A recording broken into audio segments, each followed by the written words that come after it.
বিসমিল্লাহির রহমানির রহিম।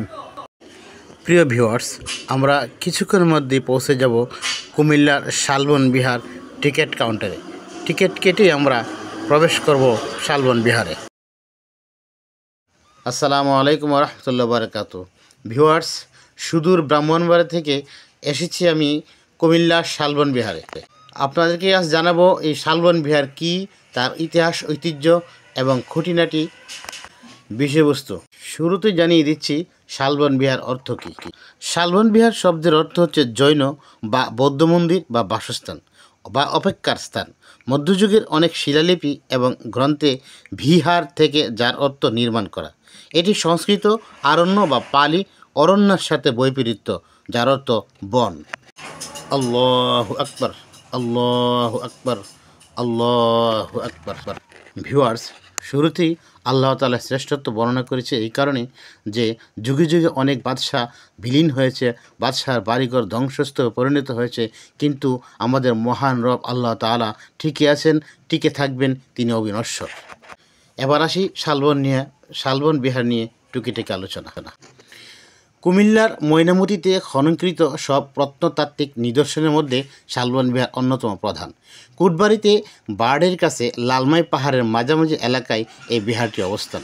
বিহারটির আশেপাশে একসময় শাল গজারির বন ঘন ছিল বলে এই বিহারটির নামকরণ হয়েছিল শালবন বিহার।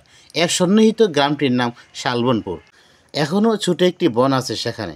এই বিহারটির পাহাড়পুর বৌদ্ধ বিহারের মতো হলেও আকারে ছোট। 1875 সালের শেষ দিকে বর্তমান কুটবাড়ি এলাকায় একটি সড়ক তৈরির সময় একটি ইমারতের ধ্বংসাবশেষ উন্মোচিত হয়ে পড়ে। সে সময় আবিষ্কৃত ধ্বংসাবশেষকে একটি দুর্গ বলে অনুমান করা হয়েছিল। 1917 সালে ঢাকা জাদুঘর অধ্যক্ষ নলিনীকান্ত ভট্টাশালী সে এলাকায় যান এবং উক্ত এলাকায় অনুসন্ধান পরিচালনাকালে ধ্বংসাবশেষটিকে হরণবং কমল্ল হরিকেল দেবের তাম্র শাসনের খ্রিস্টীয় 13 শতক দুর্গ বিহার পরিবেষ্টিত পট্টিকেরা নগর বলে সিদ্ধান্ত গ্রহণ করেন। যদিও অপর প্রত্নতাত্ত্বিকদের মতো অনুযায়ী এটি ছিল জয় কর্মকান্ত বসাক নামক একটি প্রাচীন নগরীর ধ্বংসাবশেষ। ধারণা করা হয় যে খ্রিস্টীয় 7ম শতাব্দীর শেষ থেকে 8ম শতাব্দীর প্রথম ভাগে দেববংশের 4র্থ রাজা শ্রীভবদেব এ বৌদ্ধ বিহারটি নির্মাণ করেন। শালবন বিহারের 6টি নির্মাণ ও পুনর্নির্মাণ পর্বের কথা জানা যায়।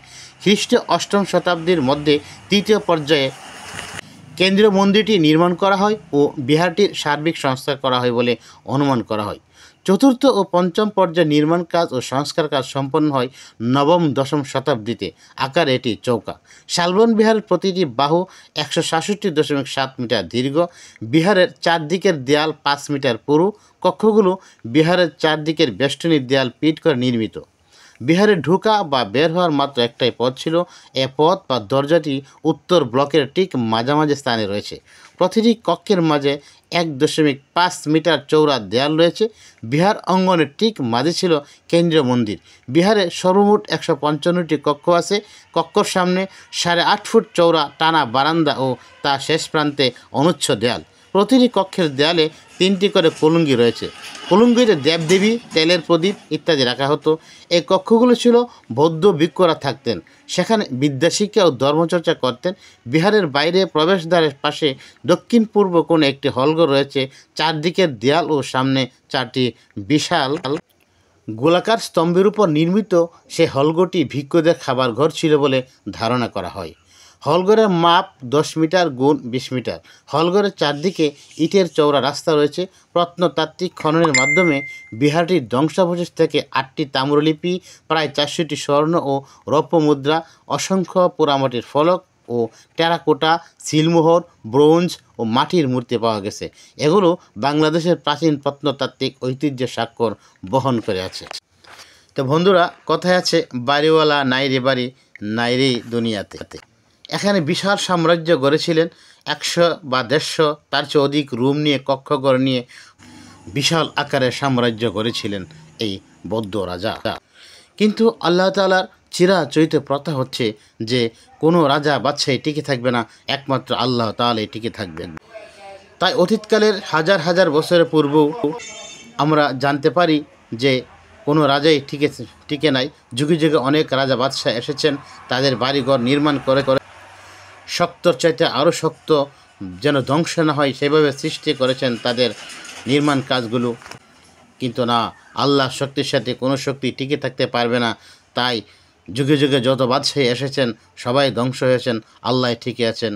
সুতরাং যে আল্লাহ সবসময় থাকবেন, আমাদের সঙ্গে আছেন, থাকবেন, আমাদের সকল কিছু দিয়ে লালন পালন করছেন, আসুন আমরা সে আল্লাহকে বন্ধু বানাই, সে আল্লাহকে আমাদের সঙ্গী বানাই, সে আল্লাহকে রাজি খুশি করার কাজে লিপ্ত হয়, আল্লাহ তাআলা অসন্তুষ্ট হয় এমন সকল গুনার কাজ ত্যাগ করি। আসসালাতু ওয়াসসালামু আলা রাসূলিল কারীম।